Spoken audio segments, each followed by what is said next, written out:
Nick and Ashley are here to discuss today's biggest stories, and everyone is obviously talking about the heat. This happens every summer, doesn't it? Absolutely. Yeah, would we be British if we didn't talk about the weather? Well, yesterday saw the hottest day of the year so far, with temperatures of 32 degrees recorded in West London. Amber weather warnings placed across many parts of the UK, and obviously it's due to keep hotting up, with the heatwave expected to continue into the weekend, when UK temperatures top Hawaii.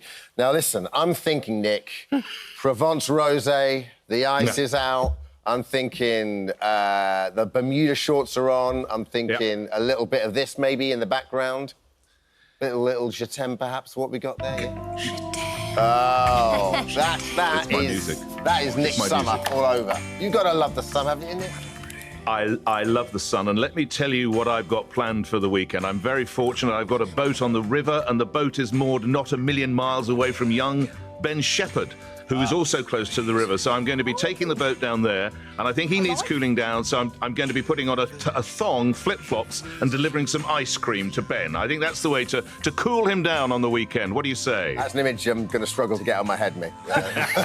No invite for us, Nick? Yeah, of course, I will find room on the boat for you, Ashley. You know I'll find room for you on the boat, of course. You're going to need a bigger boat with us lot. I'll bring a life jacket in case you push me off. Okay. You know what, Alison? You saying you need a bigger boat? You know, it's 50 years since Jaws came out today, so you need a bigger boat. You couldn't have said it more appropriately. What, is it today? Is the anniversary today or something? We've just done it, yeah, 50 years. You need a bigger boat. I'm on point, babes, I'm on point. That's my favourite film of all time, Jules. Is it? Yeah. It's one of mine, actually. Well, there's so many great films. Yeah. So many great films. But are you a sun lover, Nick?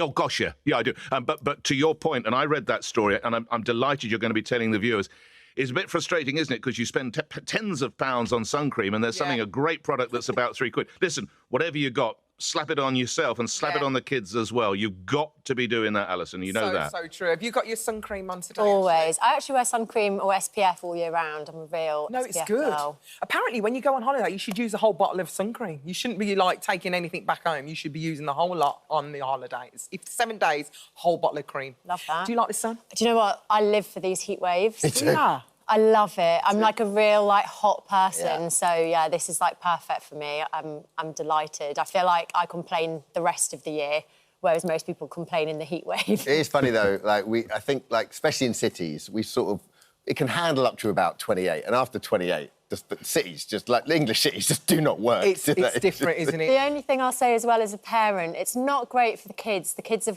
started getting up at 5 a.m. I think between the light and Why the do they heat. do that? It's the light's the killer, isn't it? Do you know what I hate? You know when you book a holiday and then it's beautiful in England? It really upsets me. Those are the times where I get really, really upset. When you get there. Speaking of heat, is it too hot to work at the moment? Well, the doctors are saying No, don't leave me.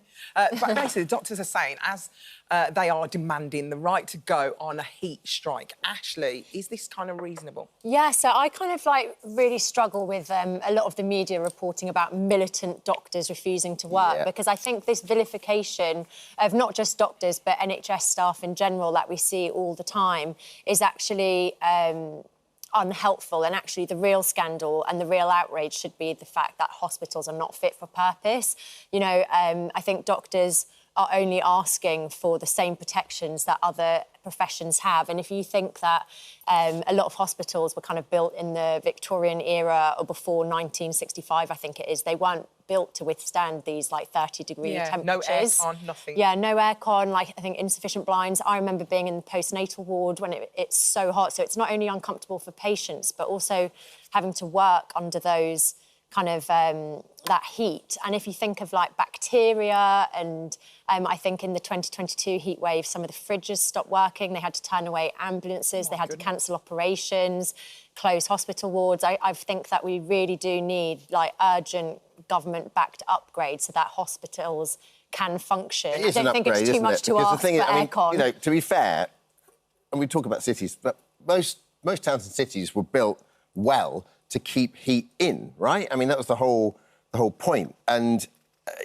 so it's a tricky one now, Nick, because you can't physically move the whole hospital out. You know, these buildings we need them. They're very valuable, and in many ways they're in very populous areas. So you need them where they are, but they've got to be fit for purpose. Yeah, I mean, This is an idea that's going to be heard by the BMA's London Regional Council, and they'll take a vote on it next week. Well, let's hope it doesn't get off the ground, because I think this is absolutely nonsensical. To Ashley's point, yes, it does get hot in a hospital, but at least the doctor can go home at night, or whatever he or she might be, or the consultant. Obviously, the patients can't. And let's just press pause for a minute. There are men and women watching this show who either their loved ones or they drive buses, they work in railway stations, they work in factories, they work in some shops where it is very hot as well. You can't, and bear in mind, what these doctors are actually saying is they will go on what's called heat strike if the temperature gets to 33 degrees centigrade. Well, you can't suddenly deny patients medical care because it's very hot. That's when they need it most. So, to Ashley's point, yes, it would be wonderful if we could retrofit all our hospitals, of course, Ashley's right, with air conditioning. But we live in the real world, and that is not possible. And this idea, to me, is just a lot of hot air. No, but I mean, Nick, you've got to think, like, there's already a staff retention crisis within the NHS. Why should people have to work in extreme conditions? Because also, because loads of people do, Ashley. If mistakes happen, yeah, but they're, like, doing operations and brain surgery. They're not just, like, pottering around. Like, it's really difficult. And also, to your point, of course it's not good for patients to be stuck in heat. But if we want to retain staff, I think we should be pushing... It's not about being in the real world. It's about facing the reality that the weather is warming up, and hospitals, imagine, like, the cost of having to cancel all these operations and turn people away. Surely it is more affordable in the long term to equip hospitals properly. Imagine the medical cost when a doctor suddenly decides he or she is not going to work, or the consultant does not go on his or her rounds. You can't run a hospital like that. But I think you're insinuating that NHS staff or doctors are being lazy, like, oh, it's too hot, I don't want to work, I want to go in the sun. It's can they do their jobs effectively? I think, to be fair, in extreme heat? By way of context, the BMS said it would support staff to take heat strike action if temperatures rose above the threshold, allowing all non-essential staff to walk out. But I do think I think that is clouding the issue, which is hospitals do need to be properly looked after, you know, when it gets to a certain temperature. I mean, wards and clinical areas exceeded 26 degrees, more than 6,800 occasions in 22-23, according to NHS data, and it says vulnerable patients could suffer at that threshold. So I think that's the more important point, surely, Nick. Yes, of course it is, but if any of your, and I hope they haven't, if any of your viewers have had to recently go into hospital, I think there's a crying urgency for more room, for better waiting rooms, for better ventilated waiting rooms. The idea that we're going to do that, there are many, many more things we need in our hospitals, not least doctors and nurses, possibly with more pay, more scanners, more kit, than necessarily putting in a load of air conditioners. I mean, let's face it, I know we're getting very excited about the heat, but it's not like it's here for the whole of the year. OK, but I just want to also, like, say, so people understand how bad it is in hospitals. Overheating in hospitals is so bad that it's caused issues with, like, refrigerators used to store medicines. It's led to IT systems containing patient data to crash. So, like, that is the reality of hospitals. It's not good for patients. It's not good for staff. It's not good for bacteria. And also, if things are crumbling, you need to fix it. And it's surely cheaper in the short term, because even if it's for a week every year, surely that's worth it so that people aren't having to miss appointments. I can see both of your points, because obviously we want to fix it, but obviously who's going to then look after the patients if we do fix that problem? Someone's still got to look after those patients. Well, hopefully we don't... Yeah, hopefully when we fix the problem, staff won't have to walk out. But this is the same kind of, like, temperature protections that lots of other professions already have. Dermot, lighten the mood. Oh, I've got it. Don't you worry about that. Lighten the mood. How to sleep in the heat. And we've got to go full disclosure here, people, all right? There can't be any pulling the wool over our eyes. If you're struggling to sleep in the heat wave, you're not alone. But there's some hacks here. Apparently, don't sleep in the nude. What? Hands up, who sleeps in the nude? I don't. Have you guys never heard of Ferraris? Pyjamas? Do you know why I don't do it? Just in case there's anything that happens, I have to... Like, if someone, like, comes in my house, I don't want them to see me naked. If there's a fire, I don't want to run out naked. I want to be ready. I always wear a nightie. Yeah. So I never wear pyjamas because I feel restricted. I actually... I get quite cold and I like a good full pyjama, like, even in this heat. Full pyjama, yeah. In the heat? Sorry, I just really like heat. That cools you down, though, doesn't it? It cools you down because it's a layer. You should sleep on your side. Yeah, I do that. Why should you sleep on your side? Is that because you've got more surface area? Expose more of your body to the air and dissipate heat more efficiently. Avoid taking a cold shower before bed. I love a shower before bed. I love a cold... Last night I had a cold shower before bed. Well, that's enough of that talking about that, I think. That's enough talking about... Avoid a chill beer before bed. Basically, we know nothing. Nonsense. Listen, we've given you some tips. Nick and Ashley will continue their journey through the papers. What has caught your eye? Is it the fact that the Deputy Prime Minister, Angela Rayner, has suggested that rising council tax bills across swathes and southern England could help funnel more money to northern cities deemed more in need?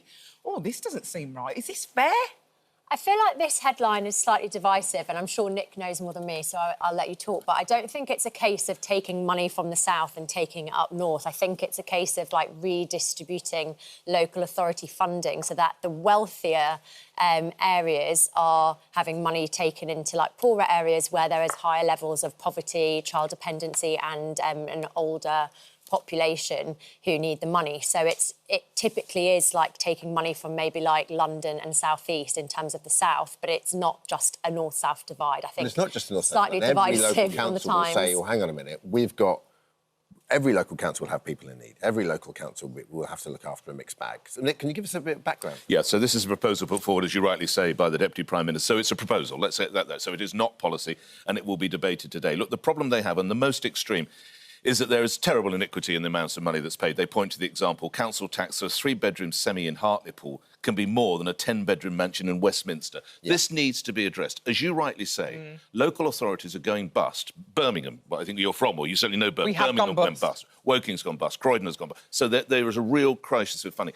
What it tracks back to is no Prime Minister since 1991 has wanted to change what's called the council tax band. So in England, at least, they have stayed since April 1991. Why? I have to say, sorry, I'm in Wandsworth, and that's one of the cheapest council tax areas in the country, and it's also, like, arguably one of the most expensive areas in the country to live. So it does seem completely outdated. What council does with its money is separate, but it would seem to me that it isn't even the government's job to raise the council tax. Like, that should be an independent body, surely, deciding when the council tax band goes up. The idea that it hasn't raised since 91 seems insanity. Because everybody watching this show, nothing that they have in the house, their wages, they've all increased since 1991. Right.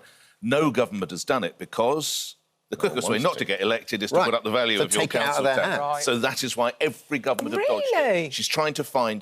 She is trying to find another way round. Oh, that's not unfair to say. She's trying to find a way round. She's trying to quite rightly bring fiscal relief. I've just cited areas such as Hartlepool and other parts in the north, but there will be parts in the south, the Midlands, Birmingham. There are parts of Birmingham that need cash. She's trying to find a way of doing it without tackling the law that goes back to 1991. That's what lies behind it. And it just takes someone very brave to actually just do it and say, listen, we're going to have to put it up. Yeah, and also, he doesn't want to get elected again. Yeah.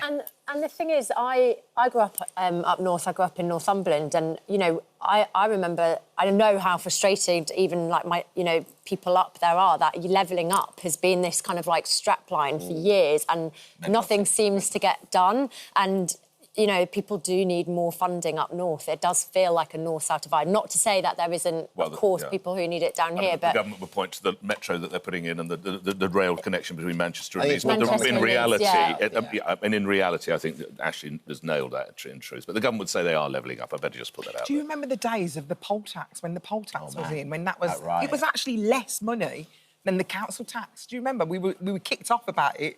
But then we got council tax. It was actually more money. You've nailed it again, just as you did with Jaws. Poll tax 1990. It's not been moved since 1991. You've done it. You are on fire. Fingers on the pulse. You're on fire. Would there be a world where they take this out of kind of, so it's not party political? Would there be what? Sorry. A world where they just take this decision out of politics and just give it to an independent. The only way I would see that work is if you do actually have something called the Association of Local Authorities, and you somehow handed them the power to mandate. Every 5 years, don't matter what it is, every 5 years, we want a review. That would help with council funding, but again, a lot of your viewers will be watching this saying, you won't believe the way the council spend money. They dig up roads that don't need to, you know, they put in park benches that weren't perfect. Not easy running a council. It's not easy running a council. It's not easy running a council. All right, OK. A recent study suggests 7 in 10 couples no longer expect the father of the bride to pay for the wedding, feeling they should pay for their own wedding themselves. Nick's getting married this year. as I'm told almost every time I appear on this show. All right, I know I haven't given you your invites yet. Don't you start again. That went online. I'm just waiting for short term. Did it go online? It went online that we'd fallen out. She said one of those jokey, thank you very much, and they took it for real. Short term, I want the boat invite this weekend. Never mind the wedding. We all want that. Let's we all want start that. small and work up to it. Well, of course, it's right. And my father-in-law-to-be is making a very generous donation, but it'd be ridiculous for me to expect him to pay. And I think all these traditions are changing, aren't they? And probably for the better, do you not think? I mean, life's changing as well, isn't it? Some traditions it's lovely to hold on to, but this seems so archaic. Yeah, I mean, I think I'm fair to say, I might be wrong, but I'm pretty sure that my dad paid for my sister's wedding because he is someone that, like, very much sticks to tradition, and I think it's like a pride thing that if it's tradition, of course, he would want to do that. But when you think of, like, the rising wedding costs, because, like, the wedding industry, it's like almost like an Instagram business now, isn't it? Like, it's everybody not wants even the engagement the flowers costs money. and the video, and, like, they want that sort of, like, show-stopping thing. I think the average price of a wedding now is over £25,000. That is so much money to expect one side of the family to pay, and this tradition kind of goes back to when we did excuse me, losing my voice. It doesn't happen very often. This tradition goes back... Nick. We love each other, really. Yeah, there's an echo, an annoying echo somewhere. Well, please invite to the wedding. If anyone here believes... Yes, me. Well, of course, the problem is I'm closer in age to my father-in-law than I am to my bride. Another aspect. So you're gaining a friend as well. There we go. Hot topics! I was going to say, this tradition of the bride paying kind of comes back to dowry customs, when obviously, like, the woman was the ownership, so she would transfer from the dad to the husband, and I think we can all agree that times have changed, thankfully, and couples are also financially independent, like, much more so now. They're getting married older, and obviously women can work, so it does kind of seem that we need to kind of drop this tradition that the bride's father paid for everything. But if anyone does want to marry me and they want to give me, like, some gifts before we do get married, I'm fine with that. I'm literally fine with it. If anyone wants to pay for Alison's wedding. I'm so fine with it. The West End...